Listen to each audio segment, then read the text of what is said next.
Suffice it to say, the hype is real.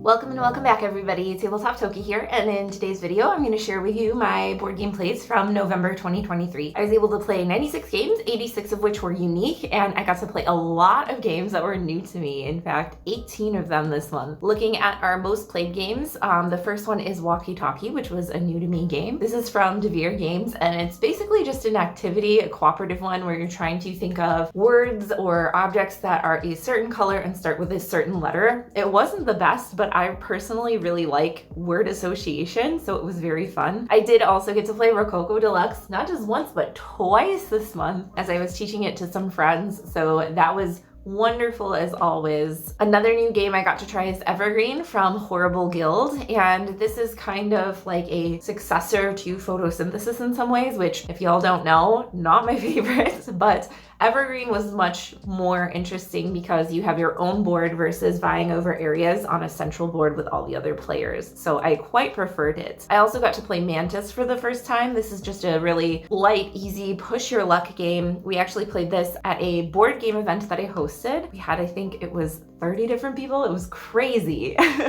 So Stool Pigeon is another game that I got to try out. This is an iteration of Cabo, but with some changes to it, although I think I much prefer the original Cabo. Revive is one of the newer titles from Aporta Games, and I'd honestly put off trying this one for so long because I knew I would need it. Oh my gosh, y'all, I literally had a dream about this game the night after playing it. It was that good. Revive has some deck building elements, some exploration elements where you're going to be going out, gathering resources, exploring new territories and expanding your reach, but you also have some engine building with your personal board, different tracks that you can unlock which give you unique abilities, or you can modify your different slots that you program your cards into each round with different modules. Like, it's just chef's kiss, amazing game. I can't wait to get my copy. I also had a first play of Ancient Knowledge, which is a tableau builder. This one was pretty interesting, even though it was mostly just cards. The timing of when you play your cards is really important because as you play them to your tableau, they actually age and move down the track. So this was a really unique way of keeping engine building a little fresh there. I also got to play Praga Caput Regni, which,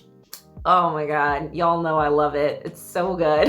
It is definitely, if not my favorite, one of my favorite heavier games. Earth was one that I got to try as well. This is also a tableau builder, and while the cards were very nice, it did feel very bloated with the number of different cards that you could get and avenues that you could go about. I typically like things that are a little more condensed, so unfortunately this one was kind of a miss for me. Carnegie, however, was not. Oh baby, engine building, routes building, all sorts of goodness, worker placement elements. It just had all the things. I'm really excited to teach this one again this month and to play it more on Board Game Arena. It was adequately chunky without being too crazy, and one of the things that I really appreciate about games is when there's an element of what I choose on my turn, then everybody will have to do as well. So the timing of when you do your actions and trying to anticipate whether before it gets back to you the next round, if somebody will take an action that you need, or if you should take it at that moment. It had a lot of cool decisions, and although most of it was very solitary, you really did have to pay attention to what your opponents were doing for following those actions. I got to play some other fun ones like Gugong and Village. I had my first play of the White Castle. Ooh, if y'all haven't seen, I posted about this one on Instagram, but suffice it to say, the hype is real. This was a spectacular dice worker placement game, and I'm just so excited to get my copy so I can try it solo as well. I had some other favorite plays like Fallen and Five Tribes, Dungeon Fighter, you'll love to see it. Another new game that I tried was Hoplomachus Remastered. This is from Chip Theory Games, and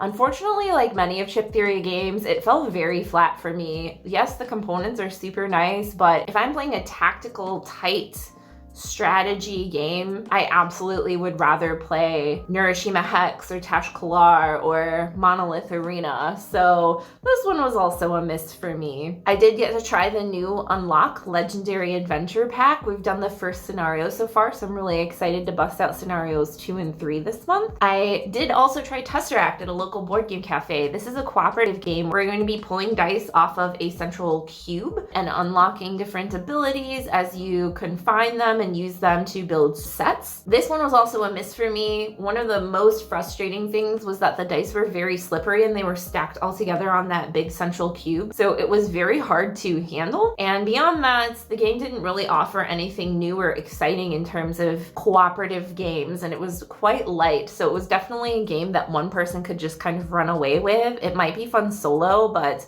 with how the components were, I don't think it's one that I'll be picking up. Other favorites like Wine the Film, Parade, Matryoshka, I'm not sure if I've talked about, but it is one of the most interesting set collection games because you're actually creating a grid of cards and you are bidding and offering cards to each other from round to round. So it is highly interactive. This game doesn't get enough love and I'm really not sure why. I absolutely love this one. So if you are looking for a set collection game with high player interaction, you absolutely have to check this one out. I also had my first play of Forest Shuffle. You're going to be placing trees into your forest and then tucking animals in and out beside them. This one also did feel a little bloated, but not as bad as Earth per se. So this is one that I am ordering and I'm super excited for it to get here. I also had a first play of Mindspace from All Play. This is a roll and write game with some Tetris-shaped pieces, and it's all themed around balancing out the different aspects of your mind and personality. This one was pretty fun.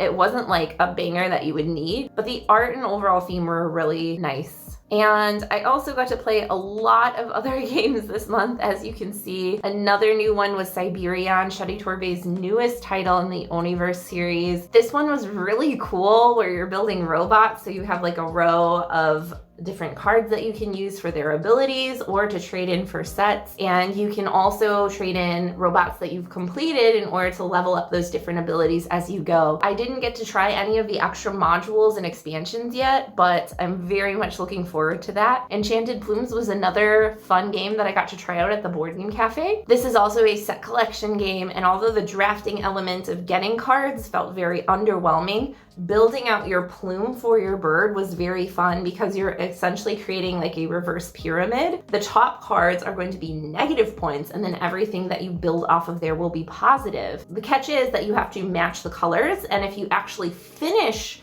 your bird by placing that single last card on your bottom level, you get to score 1 point per card in the plume. So that was pretty interesting as well, and it's another one that I ordered and have on the way. On Thanksgiving, I had to play a lot of games. One of them is When I Dream. Speaking of word association games, When I Dream is a really fun one where you have actually hidden rules. So some people are trying to have the guesser guess the wrong word. Some people are having to try them guess the right word, and then the Sandman wants the two piles to be equal. The cool part about this one is that the dreamer or the guesser for the round actually can earn bonus points by recalling their dream before they open their eyes and see which cards went where. So if they can name all of the things correctly that they dreamed about, they get bonus points. This is a really fun one. I've had it in my collection for a while. I actually got it for a steal from Noble Knight, who is the sponsor of this video. So if you haven't already, you can see the update video on the channel, and there will be an affiliate link if you want to check any games out and purchase for yourself. I also had a first play of Far Away. This one was a really cool